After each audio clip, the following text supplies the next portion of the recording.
Were the House impeachment managers truthful today, or did their arguments have a political slant, or maybe a little bit of both? Let's bring in NBCNews.com political reporter Jane Timm for a little fact-checking. And, oh, man, Jane, today's arguments ended with, like, the ultimate fact-check. I couldn't wait to get you on here. We had a surprise from Republican Senator Mike Lee of Utah. Let's play that for our viewers. Mr. President. Mr. President. Majority Leader. Pursuant to Impeachment Rule 16, I make a motion. Statements were attributed to me moments ago by the House impeachment managers. Statements relating to the content of conversations between a phone call involving President Trump and Senator Tuberville were not made by me. They're not accurate, and they're contrary to fact. I move, pursuant to Rule 16, that they be stricken from the record. All right. So, Jane, we know that call happened. So can you help us figure this one out? What is Lee arguing here, and what are the facts here? Absolutely. So, as you said, we do know this call happened. Mike Lee's spokesman has talked about it. Mike Lee himself has talked about it. So we can establish that far. What I do think Mike Lee is getting at, and he is, of course, a parliamentarian to his core. He does not want to speak out of turn, which is why he presented a motion rather than just objecting to this when he heard it. But what I think is going on is that he's getting mad about the characterization of the call, which was sort of a secondhand call. They were reporting on a CNN report. Democrats were repeating a CNN report that sort of quotes a source familiar with the matter. So what actually was said on the call, I'm guessing, is what he's characterizing as that didn't come from me. So he sort of has this big fireworky moment where he's trying to say, like, this is inaccurate, but it may just be that it's inaccurately sourced to him.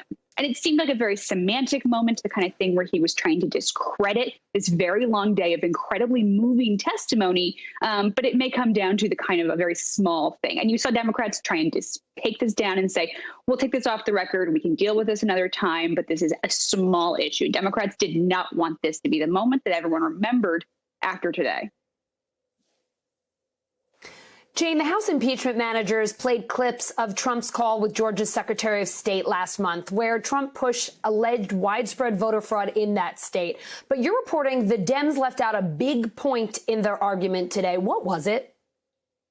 Yeah, you know, the House managers are narrowly, like, laser focused on trying to keep this tight. But a lot of those conspiracy theories that the president was advancing on this call that we heard replayed on the Senate floor in this very sort of regal body of government were conspiracies that had been advanced on QAnon followers, on 4chan, an extremist forum. So they left this out, but this was stunning to me to hear these things that started on extremist forums on the internet and percolated for months there before they were repeated by the president. You know, they're trying to avoid sort of these distracting details, but they get to the core of the story about how we got here. Jane, Congressman Joaquin Castro talked about election workers being harassed in November. Take a listen. Let's call this what it was. We're facing a global pandemic. Workers were risking their health to ensure the integrity of our elections. And President Trump's supporters were encircling them, trying to prevent them from doing their own jobs. Jane, you spoke with a dozen election workers. What did they tell you? True or false? Were they harassed by Trump supporters? Relentlessly so. You know, this was a moment where he was reading through headlines, and I talked to the people who, you know, spoke with sort of fear in their voices about these moments. You know, someone arrested outside the Philadelphia Convention Center where they're counting ballots. And I talked to someone inside there who said, you know, I still am looking in my rearview mirror. I'm still nervous. I have nightmares about these moments. So we've heard some headlines today, but there are real people out there who are grappling with incredibly sort of harrowing moments. You know, we heard mention of Fulton County and the president advancing falsehoods about dead people voting there. You know, I listened to those voicemails that were on that voice message, and they're upsetting. These are really people who were harassed terribly. Jane, always great to have you here to help us separate fact from fiction. We appreciate you so much. Thank you.